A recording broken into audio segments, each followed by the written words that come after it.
श्री स्वामी समर्थ. 13 जानेवारी भोगीच्या दिवशी चुकूनही खाऊ नका या 2 भाज्या, अन्यथा भोगावे लागतील भयंकर परिणाम. मित्रांनो, आपल्या हिंदू धर्मात प्रत्येक सणाचा एक विशेष महत्त्व असतं. मकर संक्रांतीच्या आदल्या दिवशी आपण भोगी साजरे करतो. पण तुम्हाला माहिती आहे का, या आनंदाच्या दिवशी कळत नकळत केलेली एक छोटीशी चूक तुमच्या आयुष्यात दुःख आणि दारिद्र्याची सावले आणू शकते. आजकाल प्रत्येक घरात एकच ओरडा असतो, हातात पैसा टिकत नाही, मुलांची प्रगती कुठली आहे, किंवा घरात सतत कटकटी होतात. सख्यांनो, विचार करा, तुम्ही खूप कष्ट करतात, देवाची भक्ती करता, तरीही नशिबाची साथ का मिळत नाही? कदाचित यांचे उत्तर तुमच्या स्वयंपाकघरात दडलेलं असू शकतं.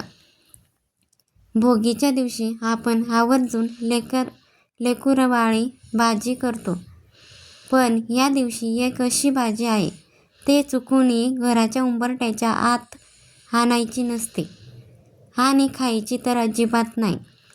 जर ही भाजी या दिवशी तुमच्या ताटात आली तर मात्र भयंकर आर्थिक संकट आणि घरात अशांतता निर्माण होऊ शकते. ती भाजी कोणती आणि ह्या संकटातून वाचण्यासाठी कोणता उपाय करायचा आहे, हे जाणून घेण्यासाठी हा व्हिडिओ शेवटपर्यंत नक्की पहा, कारण अर्धवट ज्ञान नेहमीच घातक असतं. मैत्रिणींनो, भोगी म्हणजे आनंद उपभोगायचा दिवस. या दिवशी आपण निसर्गाची पूजा करतो, पण शास्त्रात असं म्हटलं आहे की विशिष्ट तिथीला काही विशिष्ट गोष्टी वर्ज्य असतात. तुमच्या घरातील लक्ष्मी तेव्हाच प्रसन्न होते जेव्हा तुम्ही नियमांचे पालन करता. जर तुमच्या मुलांच्या लग्नात अडथळे येत असतील किंवा पतीच्या नोकरीत प्रगती होत नसेल, तर आजचा हा उपाय तुमच्यासाठी मोलाचा ठरेल. सख्यांनो, आता मी तुम्हाला एक उपाय सांगणार आहे, जो तुमच्या घरातील इडापिडा दूर करेल. हा उपाय करण्यासाठी आपल्याला लागेल 2 लवंगा आणि भीमसेनी कापूर. उपाय करण्याची पद्धत आता ऐका. वेळ आहे, हा उपाय भोगीच्या दिवशी संध्याकाळी सूर्यास्ताच्या वेळी करायचा आहे. दिशेचे महत्त्व. उपाय करताना तुमचे तोंड पूर्व दिशेला असावे. एका पितळेच्या किंवा मातीच्या दिव्यात 2 भीमसेनी कापूर वड्या ठेवा. त्यावर 2 अखंड लवंगा, ज्याला फूल आहे, अशा ठेवा. हा कापूर प्रज्वलित करा आणि त्यांचा धूर संपूर्ण घरात दाखवा. विशेषतः घराच्या कोपऱ्यात आणि मुख्य दरवाजात पाशी हा धूर न्यावा. हा धूर दाखवत असताना मनापासून हा मंत्र 108 वेळा केव्हा जमेल तितक्या वेळा म्हणा. ओम नमो भगवते वासुदेवाय नमः किंवा श्री स्वामी समर्थ.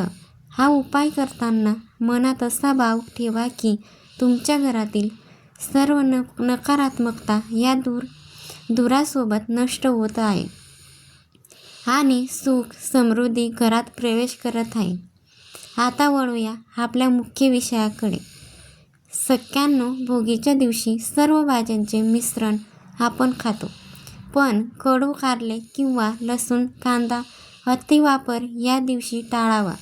विशेषतः ज्या भाज्या जमिनीच्या आत खूप खोलवर वाढतात, उदाहरणार्थ मुळा किंवा लसूण, किंवा विशिष्ट ग्रंथानुसार त्या दिवशी कटाक्षाने टाळल्याच पाहिजेत, कारण हा दिवस सात्विकतेचा आहे.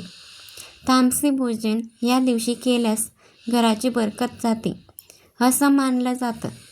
व्हिडिओमध्ये आपण पाहणार आहोत की संक्रांतीच्या दिवशी कोणत्या 5 वस्तूंचे दान केल्याने पितृदोष दूर होतो. आपण भोगीचे महत्त्व पाहिले. आपण बोलणार आहोत मकर संक्रांतीबद्दल.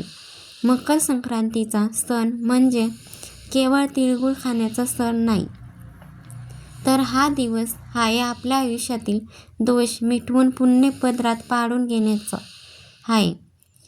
का आपल्या प्रगतीमध्ये येणारे अनेक पितृदोषामुळे असू शकतात. घरात आजारपण, लग्नाचे योग न जुळणे किंवा मुलांचे अभ्यासात लक्ष न लागणे ही पितृदोष यांची लक्षणे असू शकतात. पण घाबरू नका.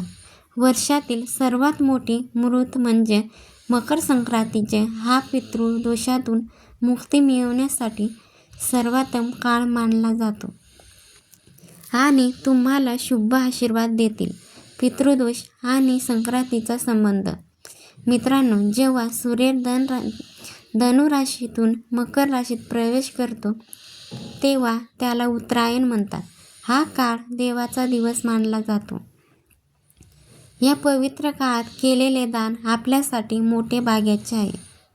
आपण योग्य वस्तूंचे दान केले तर पितराच्या आत्म्याला शांती मिळते आणि घरावरील संकट दूर होतात. आता नीट लक्ष देऊन ऐका. या 5 वस्तू कोणत्या आहेत ज्या आपल्याला दान करायच्या आहेत? एक, काळे तीळ सर्वात महत्त्वाचे.